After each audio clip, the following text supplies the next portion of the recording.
Alright guys, we are back for another Dokkan battle video. So, we got something a little interesting here.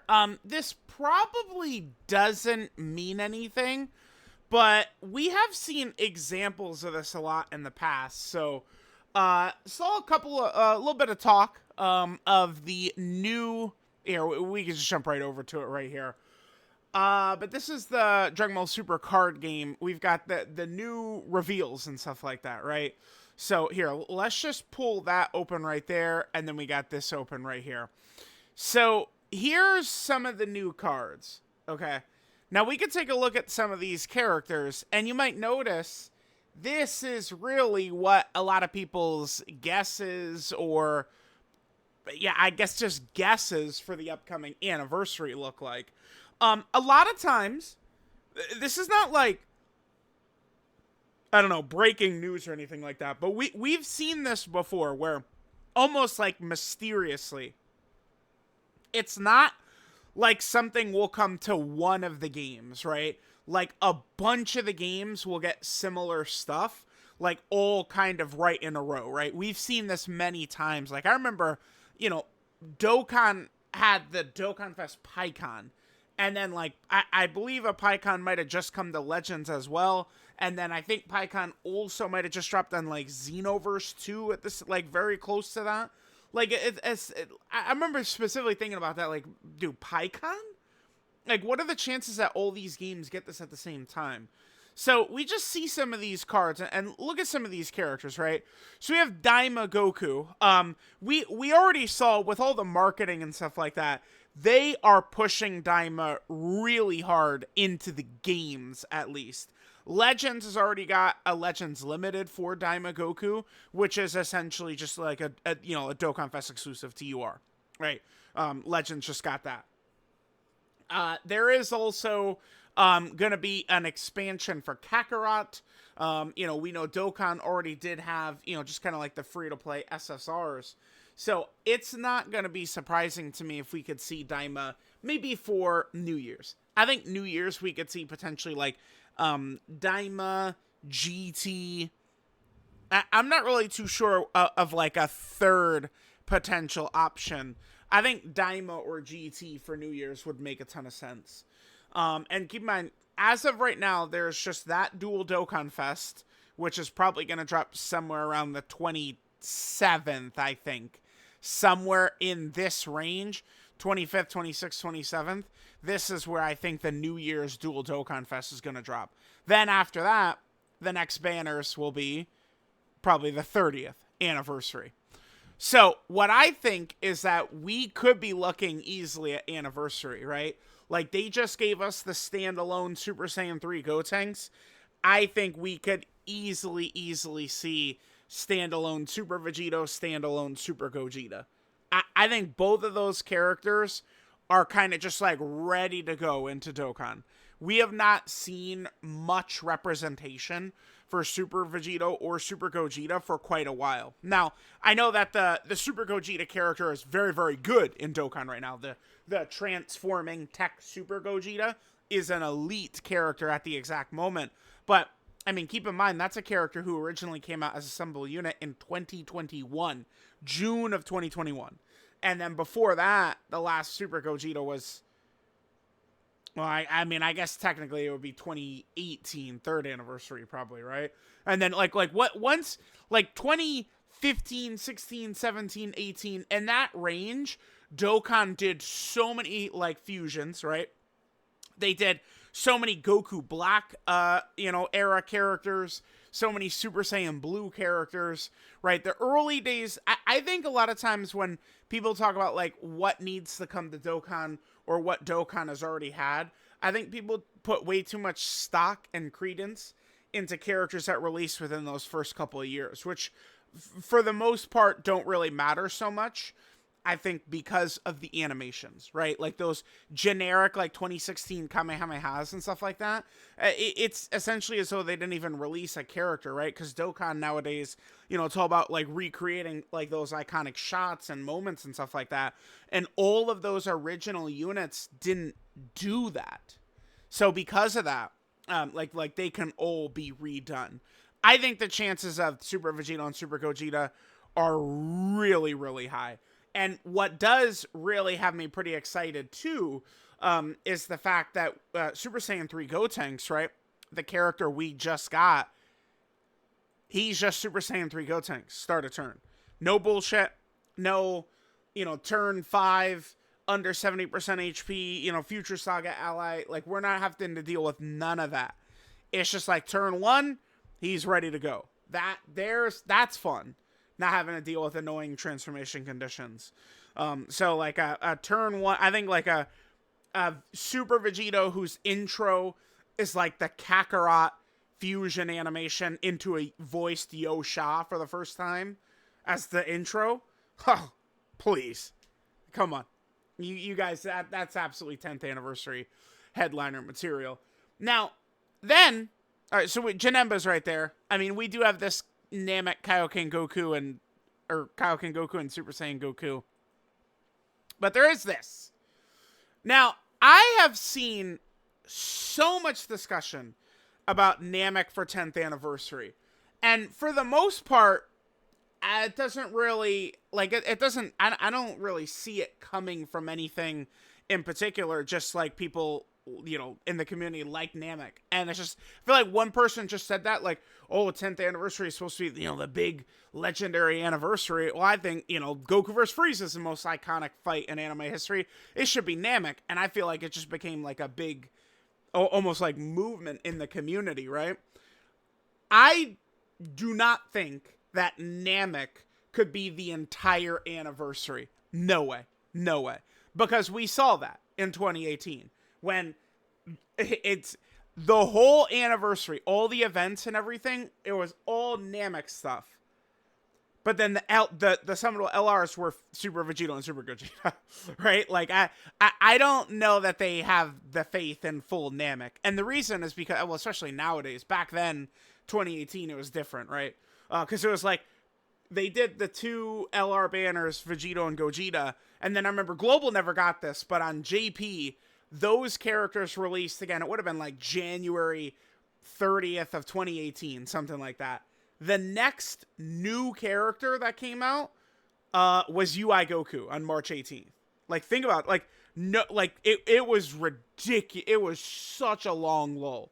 It was so crazy because what they did was all throughout the end of the anniversary, they were bringing back a lot of LR banners. And I think a lot of those characters, it was the first time they were ever featured. Characters like LR, STR, Broly, and AGL, Majin, Vegeta. That was the first time those characters were ever featured, right? But I don't see who the other 2 LRs would be. It's funny, like, we see these 2 question marks right here. But, like, if they did, like, let's say full Namek is 10th anniversary, who are the other 2 LR slots? Are they going to do, like, a Kaioken Goku and a Super Saiyan Goku, a Final Form Frieza and a Full Power Frieza? I don't really see them doing that. And I don't really see where the other 2 slots are for LR. I would say the same thing, by the way, for Dragon Ball Saga. I don't really see, like, Dragon Ball Saga being, like, the whole, like, 10th anniversary or something like that. But both of those, I mean, could Super Saiyan Goku and Frieza be, like, a half of the anniversary? I think so. Could Kid Goku and Demon King Piccolo be a half of the anniversary? I think so. Not really the whole thing. I do kind of like the idea of, I mean, I don't know, like what Legends does a little bit, right? Where it kind of like can oftentimes jump between sagas. Like, I think the 9th anniversary by Dokkan was done very, very good. Which was kind of it just went through both of those Dragon Ball Super movies. Felt like it worked well. Combined with the UI Goku Evolution Blue Vegeta EZAs, we were just sitting in like a very good spot with a bunch of teams leaving the anniversary. Certainly if we did Super Vegito, Super Gogeta, we'd be able to build like a nasty fusion team. I mean, Super Saiyans is very stacked. They will both be on Super Saiyans and Goku be on Super Saiyans. Frieza, I mean, as long as power creep wasn't super ridiculous out of control, Frieza would have a nice core of characters to go with him right now.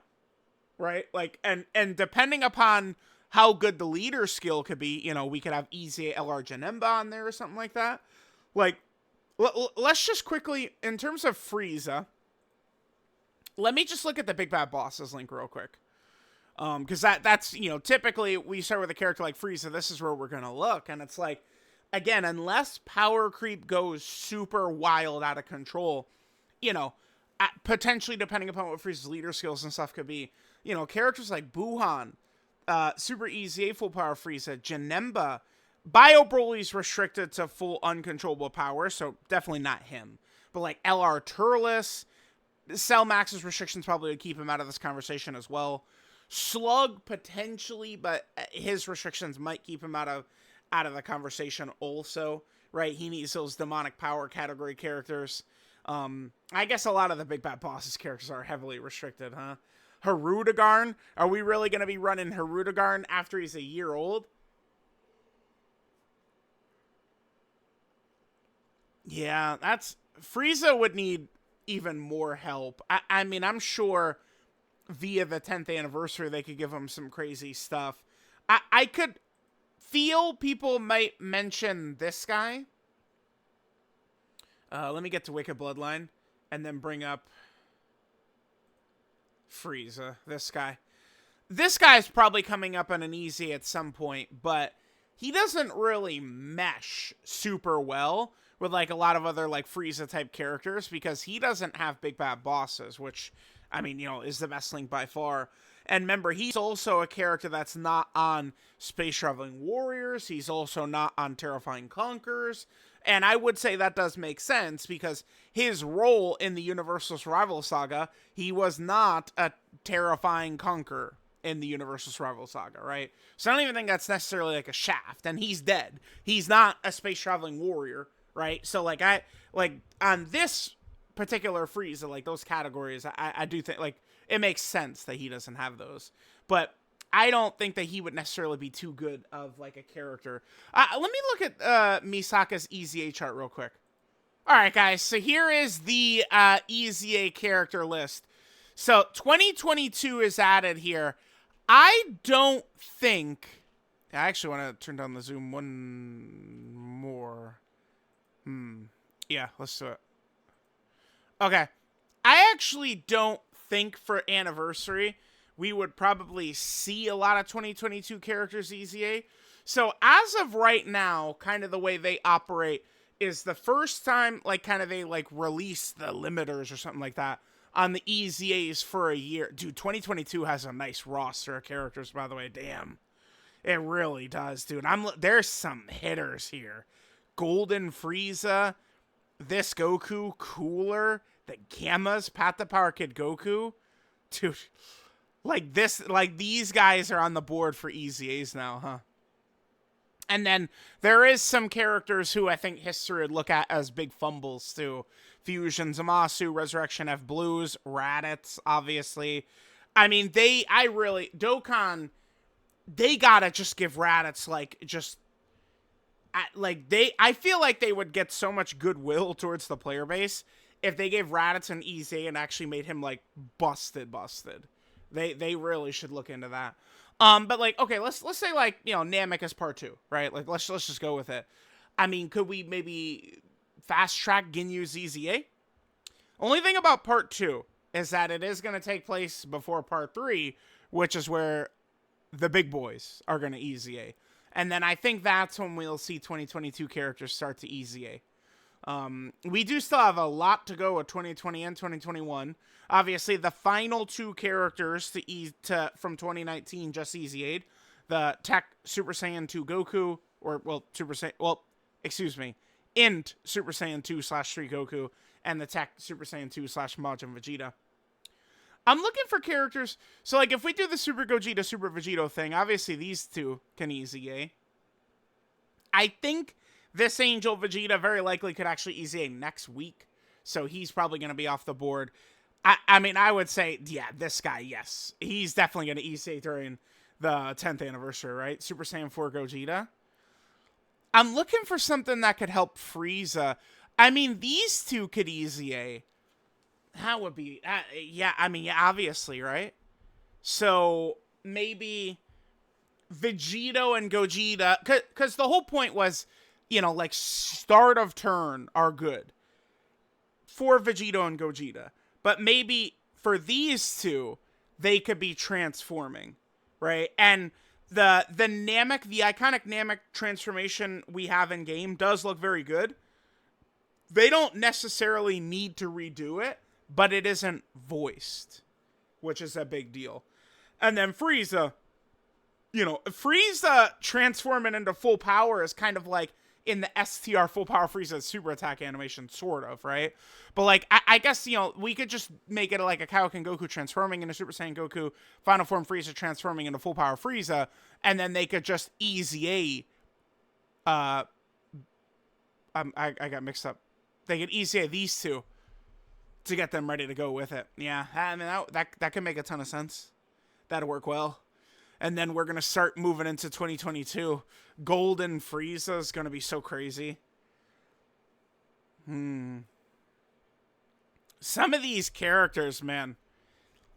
Yeah, seeing 2022 characters on this list is so nuts. All right, well, let me know what you guys think. Do you think that this could have anything to do with it? Like, are we going to see some of these characters, for Dokkan? We see some of these characters leak into Legends, although, I mean, Goku did literally just drop in Legends. Some of these other games, Xenoverse 2, Kakarot, stuff like that. Like it's like there is some credence to this where, once one of these, like, Dragon Ball, like, brand, like, or game type things gets stuff, it starts leaking into the other stuff, right? February 15th, I mean, this is right during the 10th anniversary. Dragon Ball Battle Hour takes place in January, so... a lot of stuff kind of all coming around right around there. So let me know what you guys think.